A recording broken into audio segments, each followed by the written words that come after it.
ይስጥልኝ ክብራትና ክብራን የቻናላችን ቤተሰቦች ዛሬ ዕለት እጅግ ወሳኝ የሚባሉትን ከሀገር ውስጥና ሀገር ውጭ የተሰሙ መረጃዎችን መራርጠን ይደርሳችሁ ይገባል ያልናቸውን አዘጋጅተንላችኋል። መተጋገዝ ባህላችን ሰብስክራይብ ያላደረጋችሁ ሰብስክራይብ ያደረጋችሁ ጎን ለጎን ፈጣንና የእውነት ሚዲያ አባል እንድትሆኑ እያልን በቅድሚያ አርዕስተ ዜና እናሰማችኋለን።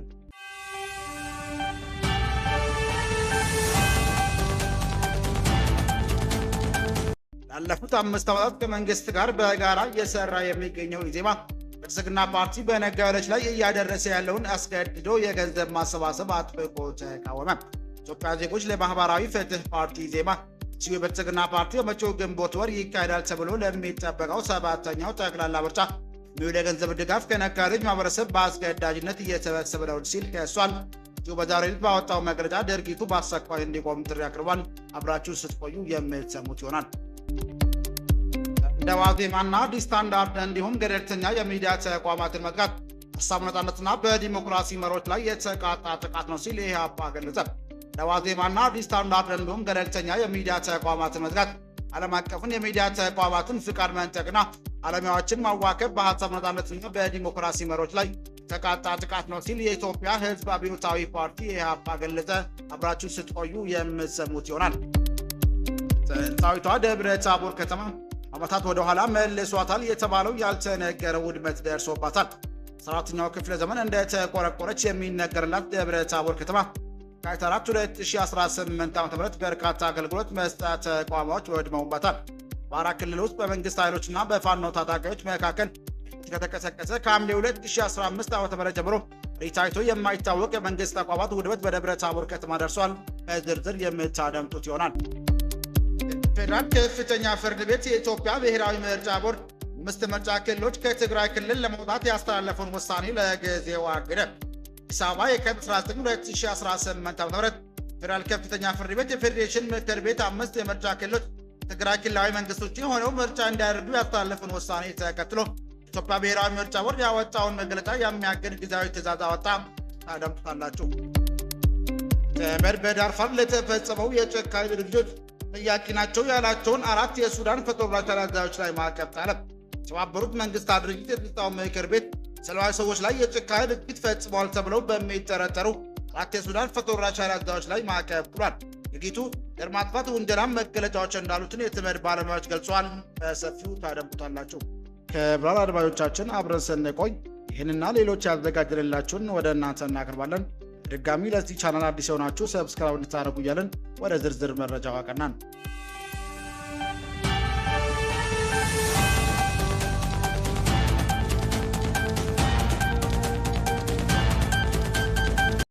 ላለፉት 5 ዓመታት ከመንግስት ጋር በጋራ እየሰራ የሚገኘው ኢዜማ ብልጽግና ፓርቲ በነጋዴዎች ላይ እያደረሰ ያለውን አስገዳጅ የገንዘብ ማሰባሰብ አጥብቆ ተቃወመ። ኢትዮጵያ ዜጎች ለማህበራዊ ፍትህ ፓርቲ ኢዜማ የብልጽግና ፓርቲ በመጪው ግንቦት ወር ይካሄዳል ተብሎ ለሚጠበቀው 7ኛው ጠቅላላ ምርጫ የሚውል የገንዘብ ድጋፍ ከነጋዴው ማህበረሰብ አስገዳጅነት የሰበሰበ ነው ሲል ከሷል። በዛሬው ዕለት ባወጣው መግለጫ ድርጊቱ በአስቸኳይ እንዲቆምም ጥሪ አቅርቧል። በማንኛውም የፖለቲካ ፓርቲ ለምርጫ የሚሆን ሀብት አሰባሰብ የሚችለው በብሔራዊ ምርጫ ቦርድ የህግ ድንጋጌዎች መሰረት ብቻ መሆን እንዳለበትም አስታውሷል። ይሁንና ብልጽግና ፓርቲ የሚመራው መንግስት መዋቅር በጠቀም የፓርቲው አባል ካልሆኑ ባለሀብቶችና ነጋዴዎች ስልክና በአካል ለመሄድ በማስፈራራት ገንዘብ እያሰባሰበ እንደሚገኝ ደርሼበታለሁ ሲል ወንጅሏል። ሲቀደም የመንግስት ሰራተኞች ደሞዝ ለፓርቲው ተግባራት ሲቆረጥ ቆየቱን ያስታወሰው ኢዜማ አሁን ደግሞ የኑሮ ውደትና የተሳሳተ የግብር ፖሊሲ በጫና ላይ የጣለውን የንግድ ማህበረሰብ በግዳጅ ለገንዘብ ድጋፍ መጠየቅ እጥፍ ድርብ በደል ነው ሲልም በይኖታል። ገዢው ፓርቲ የመንግስት መዋቅር በእጁ መሆኑን ተገን በማድረግ የሚያደርገው ይህን የእንቅስቃሴ ዲሞክራሲ ግንባታ ተስፋን እንደሚያጨልም አስጠንቅቋል። ገዢው ፓርቲ መደበኛ ፓርቲ ስርዓት ቁርጠኝነት ካለው ሌሎች ፓርቲዎች በሚደገፉበት መንገድ ማመቻቸት ሲገባው እንዲህ ባለው አሳፋሪ ተግባር መሰማራቱ ተገቢ አይደለም ሲል ነቅቷል። ለብሔራዊ ምርጫ ቦርድ ባስተላለፈው ጥሪ ህግ የተሰጠውን ስልጣን በመጠቀም የገዢውን ፓርቲ ህገወጥ የሀብት ማሰባሰብ እንዲያስቆም ጠይቋል። ይህንን ጉዳይ በዝምታ ማለፍ የለበትም ሲል አጽንኦት ሰጥቷል። ጋራ ለሚሰራው መንግስት ደግሞ የህዝብና የሀገርን ሀብት ፓርቲ ዓላማ ማዋልን እንዲያቆምና የዲሞክራሲ ስርዓቱን ማቀጨጭ እንዲቆጠብም አሳስቧል።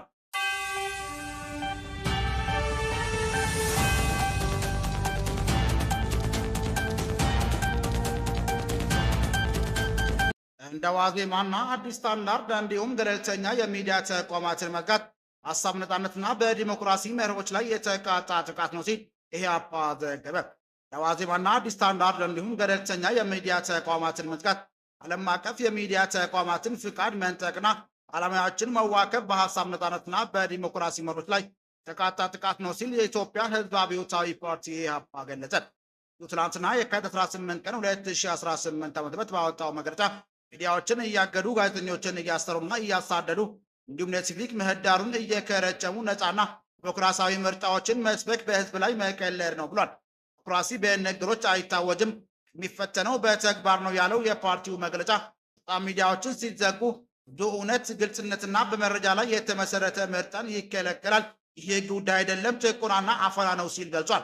ኢህአፓ በመግለጫው የሚዲያ አፈናን፣ ጋዜጠኞችን ማዋከብ፣ ማሳደድና ማሰር እንዲቆም የጠየቀ ሲሆን ሙያዎች ምክንያት የታሰሩ ጋዜጠኞች በአስቸኳይ እንዲፈቱ አሳስቧል።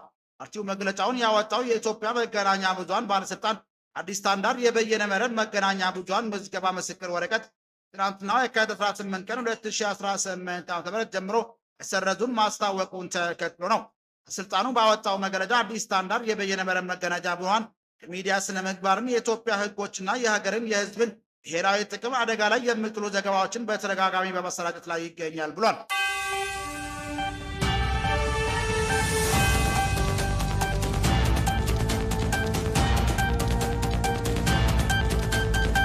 ጥንታዊቷ ደብረ ታቦር ከተማ ለዓመታት ወደ ኋላ መልሷታል የተባለው ያልተነገረ ውድመት ደርሶባታል። 14ኛው ክፍለ ዘመን እንደተቆረቆረች የሚነገርላት ደብረ ታቦር ከተማ የካቲት 4 2018 ዓ.ም በርካታ አገልግሎት መስጫ ተቋማት ወድመውባታል። አማራ ክልል ውስጥ በመንግስት ኃይሎችና በፋኖ ታጣቂዎች መካከል ከተቀሰቀሰ ሐምሌ 2015 ዓ.ም ጀምሮ ታይቶ የማይታወቅ የመንግስት ተቋማት ውድመት በደብረ ታቦር ከተማ ደርሷል። ክልሉ ባለፉት ዓመታት የንጹሐን ግድያን ጨምሮ ንብረቶች መውደማቸውን የተለያዩ ሪፖርቶች ያመለከቱ ሲሆን ግጭቱ ከተቀሰቀሰ ወዲህ በከተማዎች ላይ ግን ሰፊ ውድመት ሲደርስ ደብረ ታቦር ተቋማት ውድመት የመጀመሪያው ነው። ኢሲ ያሰባሰባቸው መረጃዎች እንደሚያመላክቱት ከተማው ረቡዕ የካቲት 4 2018 ዓ.ም ጠዋቱ 12 ሰዓት እስከ ቀኑ 10 ሰዓት ገደማ በዘለቀው ግጭት ውስጥ ቀበሌው አስተዳደር ጽሕፈት ቤቶች እስከ ዞኑ መምሪያ ድረስ 20 የሚደርሱ ተቋማትና ተሽከርካሪዎች መውደማቸውን መረዳት ተችሏል። አማራ ክልል ዋና ከተማ ባህር ዳር 100 ኪሎ ሜትር ገደማ ርቀት ላይ በትገኘው በደቡብ ጎንደር ዞን ከጥር መጨረሻ አንስቶ ፋኖ ታጣቂዎችና በመንግስት ኃይሎች መካከል ከባድ ውጊያ ሲደረግ እንደነበር ነዋሪዎች ገልጿል። ፋኖ ኃይሎች በበኩላቸው አካባቢው ጠንካራ ጥቃቶችን ፈጽመው መረዳዎችን መንግስት ኃይሎች በለማስለቀቅ መቆጣጠራቸውን እንዳስታወቁም ተነግሯል። እዚህ ጋር በተያያዘ የፋኖ ታጣቂዎች ደቡብ ጎንደር ዞን ዋና ከተማ የሆነችው ደብረ ታቦር ከተማን መቆጣጠር የካቲት 4 2018 ዓ.ም ረዳት ጥቃት መክፈታቸውን ነዋሪዎች ለቢቢሲ በወቅቱም ተናግሯል። ዕለቱ ከነጋት አንስቶ ታጣቂዎች በከፈቱት ጥቃት ሁለቱም ወገን የደረሰው ጉዳት በተመለከተ እስካሁን ወጣ ይፋዊ አሃዝ ባይኖርም በከተማው ባሉ ተቋማት ላይ የቁሳቁስ ውድመት መድረሱን ቢቢሲ ከተለያዩ አካላት ያሰባሰባቸው መረጃዎች ያሳያሉ። በርካታ ነዋሪዎች በከተማው ዙሪያ በነበረው ታጣቂዎች እንቅስቃሴ ስጋት እንዲሁም ጠዋት ላይ በመንቀሳቀሱ አብዛኛውን የከተማ ማህበረሰብ እንቅስቃሴ በቤቱ ውስጥ ተገድቦ እንደነበርም ተናግሯል። ረቡዕ ዕለት የተቀሰቀሰው የሁለቱ ወገኖች ግጭት ከፍተኛ ጦርነት ሲሉ የገለጹት የከተማው ከንቲባ አቶ ደሴ መኮንን ውጊያው በፋኖና በአካባቢ ውስጥ ኃይሎች መካከል መሆኑንም ተናግሯል። አንድ የደብረ ታቦር ነዋሪ በማህበረሰብ የትስስር ገጾች ምስሎችን ካዩ በኋላ እጅ ላይ ወጥተው ጥቁር ጭስ ወደ ሰማይ ሲተለተል መመልከታቸውንም ገልጿል። እሱ ሲመለከቱ ተደንግጠናል፣ ሁሉም ሰው ደንግጧል፣ ስሜት አልነበረም ሲሉ የነበረውን ሁኔታ ያስታውሳሉ። ሌላ ነዋሪ በከተማው ዳርቻ ላይ የሚገኙ ተቋማት ቀኑን ሙሉ ሲቃጠሉ እንደነበርም ተናግሯል። ሌላ ነዋሪ ደግሞ 2 ፖሊስ ጣቢያዎችን ጨምሮ 5 የመንግስት ተቋማት ሙሉ በሙሉ አመድ ሆነው መውደማቸውን በአይናቸው እንዳዩ ለቢቢሲ ተናግሯል። ቢቢሲ ከሌሎች ነዋሪዎችና ከከተማው አስተዳደር ባገኘው መረጃ 4 የመንግስታት መዋቅር ስር የሚገኙ ተቋማት፣ አምቡላንሶች፣ ተሽከርካሪዎች፣ ማሽኖችና ሰነዶችን ጨምሮ የቢሮ መገልገያ ቁሳቁሶች ቃጠሎ ሰለባ መሆናቸውን መገንዘብ ተችሏል ብሏል። ደቡብ ጎንደር ዞን ለወረዳዎች የሚከፋፈል መድኃኒት ማከማቻ ያለው ጤና መምሪያና በጣሊያን የወረራ ጊዜ የተገነቡ የዞኑ መሬት ሲቪል ሰርቪስ እና ፖሊስ መምሪያዎች ጨምሮ 6 ቢሮዎች መቃጠላቸውን እማኞች ተናግሯል። እንደ ግቢውና የድሮ ከንቲባ ቢሮ ተብሎ የሚጠራው ስፍራ የሚገኙ የደብረ ታቦር ከተማ አስተዳደር 6 ቢሮዎች እንዲሁም የገብርዬ ክፍለ ከተማ ፖሊስ ጣቢያን ጨምሮ 2 የአስተዳደር ጽሕፈት ቤቶች መቃጠላቸውን ምንጮች ተናግሯል። ደብረ ታቦር በዙሪያው ያሉ ቀበሌዎችን በወረዳነት ያቀፈው ፋርጣ ወረዳ ዋና መቀመጫ ሲሆን የወረዳ ፖሊስ ጣቢያና ገቢዎች ቢሮውን ጨምሮ አጠቃላይ 4 ተቋማትና በርካታ ተሽከርካሪዎች መውደማቸውን ቢቢሲ ተረድቷል። የወረዳ ዙሪያ የሚገኙ የግለሰብ ቤቶችን መቃጠላቸውን ነዋሪዎች ሲናገሩ የከተማው ከንቲባ አቶ ደሴ መኮንን 4 የግለሰብ ቤቶች መቃጠላቸውን ለቢቢሲ ተናግሯል። ነዋሪ ማንነታቸው መግለጽ ያልፈለጉትን መንግስት የስራ ኃላፊ የመኖሪያ ቤት እንዲሁም በነመራዎች መጠለያ የተባለ እንግዳ ማረፊያ መቃጠሉን ጠቁሟል። ደብረ ታቦር ከተማ ከንቲባ አቶ ደሴ ውድመቱን አሳዛኝና የማይጠበቅ ብለውታል። ከባድ ጉዳት ነው የደረሰው። ማህበረሰቡ አገልግሎት የሚያገኝባቸው ቦታዎች ናቸው። ፋይናንስም፣ ፖሊስም፣ ሚሊሻም የማህበረሰቡ ጥሩ ስሜት የለውም። ምክንያቱም የማህበረሰቡ ሰነደው የጠፋው የተቃጠለው የመረበሽ ስሜት አለ ሲሉ አንድ ነዋሪ ስለ ውድመቱም ተናግሯል። ነዋሪ በበኩላቸው ውድመቱን አሳዛኝና አሳፋሪ ብለው የገለጹ ሲሆን ከባድ መሳሪያዎች ጥቅም ላይ ቢውል ኖሮ ከዚህ የከፋ ውድመት ይከሰት ነበር ብለዋል።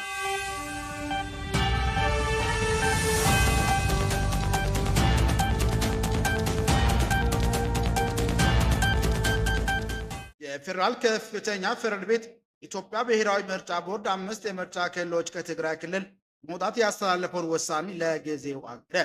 ፌዴራል ከፍተኛ ፍርድ ቤት የፌዴሬሽን ምክር ቤት 5 ምርጫ ክልሎች ከትግራይ ክልላዊ መንግስት ውጭ ሆነው እንዲያደረጉ ያሳለፈውን ውሳኔ ተከትሎ ኢትዮጵያ ብሔራዊ ምርጫ ቦርድ ያወጣውን መግለጫ የሚያግድ ጊዜያዊ ትዕዛዝ ሰጠ። ፍርድ ቤቱ ይህንን እገዳ ያጣለው ጉዳዩ በዝርዝር ታይቶ ውሳኔ እስኪሰጥበት ድረስ ነው። እስከ ፍርድ ቤቱ ትዕዛዝ ከሆነ እገዳ ውሳኔው የተላለፈው ዲሞክራሲያዊ ስምረት ትግራይ የካቲት 16 ቀን 2018 ዓ.ም ወኪላቸው በአቶ ጌታቸው ረዳ አማካኝነት በብሔራዊ ምርጫ ቦርድ ላይ ያቀረቡት አቤቱታ መሰረት ነው። መዝገቡ ቁጥር 35/1364 የተቀመጠውን ይህንን መዝገብ ዳኛ ሰብለ ክንፌ፣ ዳኛ ወንደሰን ታደሰና ዳኛ አሸናፊ ወርቅነህ የሰየሙበትን የዳኞች ቡድን እየተመለከተው ይገኛል። ፍርድ ቤቱ በሰጠው ትዕዛዝ ብሔራዊ ምርጫ ቦርድ ለአመልካዮች ክስና የቀረቡበት ማስረጃዎች መደበኛ ምላሽ እስኪሰጥ መመሪያ አስተላልፏል። እዚህም ሲባል ለምርጫ ቦርዱ መጥሪያ እንደሚላክለት ፍርድ ቤቱም ገልጿል። ሁሉም በላይ ደግሞ ፍርድ ቤቱ ቀደም ሲል የትግራይ ብሔራዊ ክልላዊ መንግስት ሊተዳደሩ የነበሩትን 5 ምርጫ ክልሎች የሚመለከተውን የብሔራዊ ምርጫ ቦርድ ውሳኔ ተግባራዊ የሚሆን ከሆነ አሁን እየተካሄደ ያለው የህግ ክርክር ትርጉም አልባ ሊያደርገው እንደሚችል በውሳኔው አመላክቷል። የተጠቀሰው ውሳኔ ተፈጻሚ መሆን አሁን እየተካሄደ ያለውን የህግ ክርክር ትርጉም አልባ ስለሚያደርገው ፍርድ ቤቱ በፍትህ ብሔርና ቁጥር 154 መሰረት ከሳቹ ባስተላለፈው ውሳኔ ላይ ጊዜያዊ የእገዳ ትዕዛዝ በዚህ መዝገብ ሰጥቷል ሲል ፍርድ ቤቱ ትዕዛዝ ይገለጻል። ይህ የእገዳ ትዕዛዝ ፍርድ ቤቱ በጉዳዩ ላይ ክርክር ሰጥቶ መደበኛ ውሳኔ እስኪሰጥ ድረስ ጸንቶ ይቆያል። በተጨማሪም ፍርድ ቤቱ የእገዳ ትዕዛዙ ለብሔራዊ ምርጫ ቦርድ ይፋ እንዲደርሰው መመሪያ ሰጠ ሲሆን ተከሳሹ ምርጫ ቦርድ ማንኛውም ተቃውሞ ወይም አስተያየት በቀጣይ ቀጠሮ ላይ ማቅረብ እንደሚችልም ገልጿል። ቀደም ሲል በየካቲት 16 ቀን 2018 ዓ.ም ስምረት ፓርቲ የፌዴሬሽን ምክር ቤት ቀደም ሲል ትግራይ ክልል ይተዳደሩ ከነበሩ ወረዳዎች ላይ ምርጫ ክልሎች ለመቀነስ ያስተላለፈውን ውሳኔ እንዲቀለብስ ማሳሰቡም ይታወሳል። ፓርቲው አክሎም እርምጃው ህገ መንግስታዊ እንዳልሆነና ኢትዮጵያ ፌዴራል ስርዓት ላይ የተደነቀ አደጋ መሆኑን ገልጿል። ፓርቲው ለፌዴሬሽን ምክር ቤትና ለኢትዮጵያ ብሔራዊ ምርጫ ቦርድ ባላከው ደብዳቤ ምክር ቤቱ ከተሰጠው ህገ መንግስታዊ ስልጣን በላይ መሄዱን ሞግቷል። ፓርቲው እንደገለጸው ከሆነ የምክር ቤቱ ስልጣን ከህገ መንግስት ትርጉምና በወሰን ክርክሮች አፈታት ላይ ብቻ የተገደበ ነው ብሏል። ፓርቲው ማንኛውም የወሰን ለውጥ በህዝብ ውሳኔ ሂደት መከናወን እንዳለበት አጥብቆ የገለጸ ሲሆን አከራካሪ በሆኑ አካባቢዎች ምርጫን በፌዴራል ደረጃ ማስተዳደር አስተዳደራዊ መሬት ነጠቃ እንደሆነም አስጠንቅቋል። በተጨማሪም ስምረት ፓርቲ ብሔራዊ ምርጫ ቦርድ የቀረበለትን መመሪያ መቀበሉን ተችቷል። ይህም የቦርዱን ህገ መንግስታዊ ነፃነት የሚሸረሽርና ምርጫ ሂደቱ ተአማኝነት ላይ ጥርጣሬ የሚፈጥር ነው ብሏል። ቀደም ሲል የትግራይ ጊዜያዊ አስተዳደር ውሳኔውን አጥብቆ ያወገደ ሲሆን እርምጃው ህገ መንግስቱና የፕሪቶሪያ ሰላም ስምምነት የሚጥስ አደገኛ አካሄድ መሆኑን አስጠንቅቋል። ተመሳሳይ የካቲት 17 ቀን 2018 ዓ.ም ትግራይ ጊዜያዊ አስተዳደር ካቢኔ የኢትዮጵያ ብሔራዊ ምርጫ ቦርድ ያሳለፈውን ውሳኔ ተከታታይ መግለጫ አጥብቆ አውግዟል። ካቢኔው ቦርዱን ህገ መንግስቱን ጥሷል ሲል የከሰሰ ሲሆን ፌዴሬሽን ምክር ቤት መመሪያ መሰረት የትግራይ ግዛቶች መገንጠል ክልሎች ለማፍረስ በማሴር ላይ ይገኛል ብሏል። ካቢኔው በማንኛውም አካል የሚተላለፍና ከህግ ጋር የሚቃረን ማንኛውም ውሳኔ ተቀባይነት የለውም ሲል የጠቆመ ሲሆን ቦርዱን እርምጃ ትንኮሳ፣ ጸረ ህግና ጸረ ህዝብ ማለት ገልጾታል። መግለጫው መሰረት ውሳኔው ሬቱና ህዝቡን ከክልሉ በመንጠል ትግራይን ለማፍረስ ያለመ ነው ያለ ሲሆን ለእንዲህ አይነቱ ውሳኔ ምንም አይነት ህጋዊ ምክንያት ሊቀርብ አይችልም ሲል አክሏል። ካቢኔው ብሔራዊ ምርጫ ቦርድ በህዝቦች መካከል ግጭት በመቀስቀስ ርካሽ ፖለቲካ ትርፍ ለማግኘት እየሰራ ነው ያለ ሲሆን አከራካሪ የተባሉ አካባቢዎች በታሪክ ማንነት፣ በህገ መንግስቱና በማንኛውም መስፈርት ሊመዘኑ ያለምንም ጥርጥር የትግራይ አካል መሆናቸውንም ወጉቷል። አክሎም እነዚህ አካባቢዎች የመንግስት የህግ ማስከበር ጦርነት ወቅት ቢሆን በመንግስት መጀመሪያ ትርክት ውስጥ ተካተው አያውቁም ሲልም ገልጿል። ካቢኔው ራስን የመግዛትና አስፈላጊነት በመጥቀስ ማንኛውም ክርክር በህዝቦች መካከል ግጭትን የሚቀሰቅሱ እርምጃዎች ሳይሆኑ በህግና በውይይት መፈታት አለበት ሲሉም አሳስቧል። ካቢኔው በቀጥታ ለአማራ ህዝብ ጥሪ ያቀረበ ሲሆን ጎረቤቶቻችን ከወንድሞቻችን ከአማራ ህዝብ ጋር ያሉ ልዩነት በህጋዊ መንገድ በውይይትና በጋራ መግባባት መፈታት እንዳለባቸው ገልጿል። ተጨማሪም የአማራ ህዝብ ተጨማሪ ግጭትና ጦርነት ግብዳ የሆነውን ይህን ህገ ወጥ ውሳኔ እንዲቃወምም ጥሪ አቅርቧል።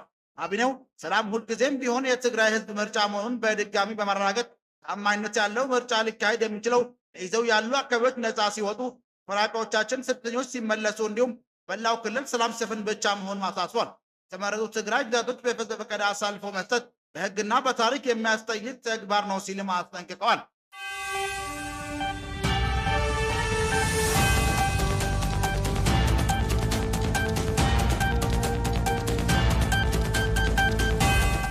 ተመድ በዳርፋር ለተፈጸሙ የጭካኔ ድርጊቶች ተጠያቂ ናቸው ያላቸውን 4 የሱዳን ፈጥኖ ደራሽ ኃይል አዛዦች ላይ ማዕቀብ ጣለ።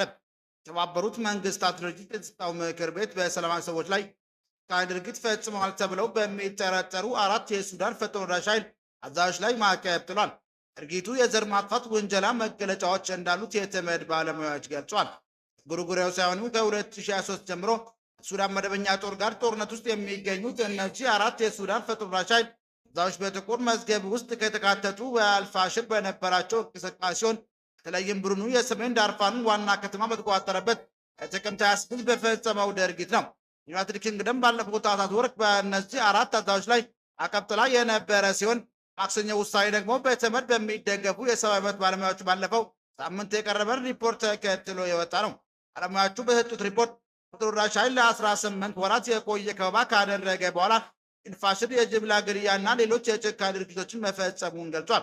ከበባ ወቅትም አረብ ያልሆኑ ማህበረሰቦችን ሙሉ በሙሉ ለማጥፋት ታስቦ የተዘጋጁ ሁኔታዎች መፍጠራቸውን አመላክቷል። የተባበሩት መንግስታት ድርጅት ባለስልጣናት እንደገለጹት በሆነው የምዕራብ ዳርፋር ግዛት የሱዳን መከላከያ ሰራዊት ብቸኛ ምሽግ ነበረችውን አልፋሽር የሱዳን ፈጥኖ ደራሽ ኃይል ሲቆጣጠር በሺዎች የሚቆጠሩ ሰላማዊ ሰዎችን ገለዋል ብሏል። ክቡራን አድማጮቻችን ለዛሬ ያዘጋጀንላችሁ መረጃዎች ይህን ይመስል ነበር። ሰብስክራይብ ማድረግ፣ ደውል ምልክቱን መንካት እንዳይጠፋችሁ እያልን ሌላ ዜና እስክንገናኝ ድረስ መልካም ቀን እንመኝላችኋለን።